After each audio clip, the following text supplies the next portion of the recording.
Hello ladies and gentlemen, welcome to my third video today, and I wanted to talk about a subject. Again, I don't know if this is a pro tip or deep thoughts or whatever, but and this also I talked about in Sunday school a little bit. It's good thing about Sunday school. We can share our thoughts and hear the thoughts of others, and it's so uplifting, enjoyable. And the men's hour priesthood is that way too, every other week. Sunday school every other week. Just so enjoyable, thank you. Anyways, I was talking about how sometimes we as parents, well, let's put it that way. As we get older, we get more life experience, we get more wisdom, and here I am. I'm 62, and I feel like I have a certain amount of wisdom. But then we tend to get frustrated with our children who don't have our experience, don't have our years, don't have our wisdom, and seem to make bad choices from our standpoint, bad choices, right? And then they are raising their children and getting upset with them that those kids don't have their wisdom and their experience. It's kind of seems to be a perennial theme in our human existence, where we always have this expectation that people share our experience and wisdom, and why can't they understand it? What can't they get it through their thick skull?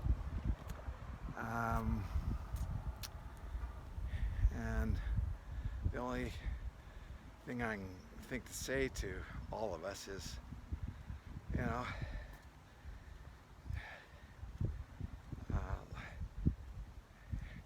life is long, or it can be long, and we have plenty of time. I mean, when we were young, we didn't like it when our parents hounded us too much about this or that, or, you know, we wanted to kind of figure it out on our own, right? And still it's the same. I mean, if we could all learn from other people's experiences, that would be the ideal. But we're not all that smart. We have to make our own mistakes sometimes and feel some pain. And from that pain comes wisdom. And just as an example, I think I've talked about this in other ways. We have this thing in my church called the Word of Wisdom. We don't smoke, we don't drink, we don't do this, we don't do that. And if you really obeyed the spirit of that law, there's a lot of things you would need. But as a kid, I went to have my patriarchal blessing from a patriarch and an older gentleman in the state who didn't know me from Adam. But he said, "Mark, you know, you have kept the word of wisdom, blah, blah." He didn't know me from Adam, but he knew that I'd basically kept the letter of the law, is how I look at it today. And that's good. You know, as a youth, I mean, how much wisdom can you be expected to have as a young man? But I feel like finally at 62, I'm living the spirit of the law. My wife is, I don't want to harp on this, but it's a fact.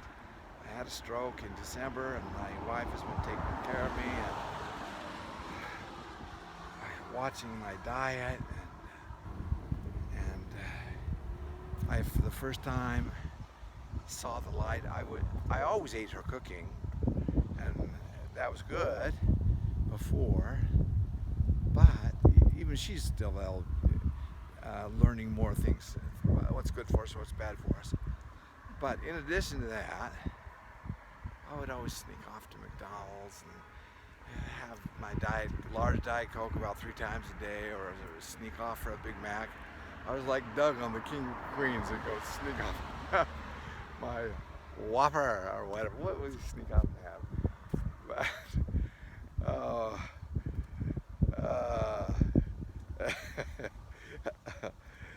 and I remember the line that I think Doug says to his friend Deacon. Now I've just discovered that was just a disgusting old habit or something. And he said, oh, it was always that. Or something else. In fact, it was so funny the way they worded it up. But, so now here I am, okay. So, when I had this stroke, I was up to about 222 pounds. Way overweight. You know, I tried to play as much tennis and as much sports as I could, but you know, it's hard to find people to play with, you know, at my age. But anyways, so I've been following my wife's guidelines, studying up on my own, and finding doctors on the internet that preach this gospel of your food is your medicine. And I totally agree with that. As a kid, we had the poster, "You are what you eat," right? In the lunchroom. I don't know if we believed it then, but it is so true. And now, I hit a new low. When did I weigh myself? It was yesterday or today. 184. New low. I haven't seen 184 in decades. Right? So, you know, I'm a believer, and I'm done with bad food. I've always liked good food, healthy food. Even when I was a kid, I loved salads and things like that. But that was not all I liked. Loved burgers and ice cream and this and that. And I think it took me until I was about 50 or something to discover I was lactose intolerant. I was not that tuned into my body. I was just,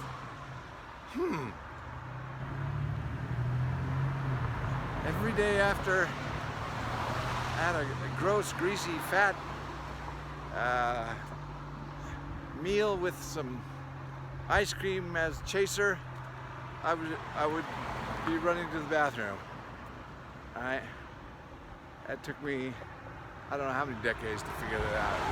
That was lactose intolerance. So we are slow learners, but where was I going with this? Yeah, so anyways, yeah, we tend to always be frustrated with our loved ones because they don't understand what we understand. And we just have to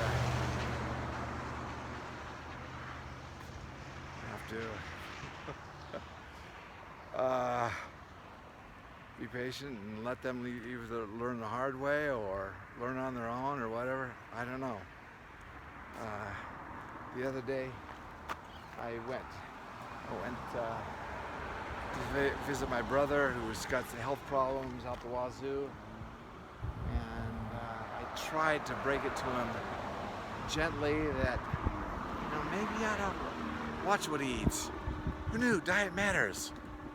Who knew?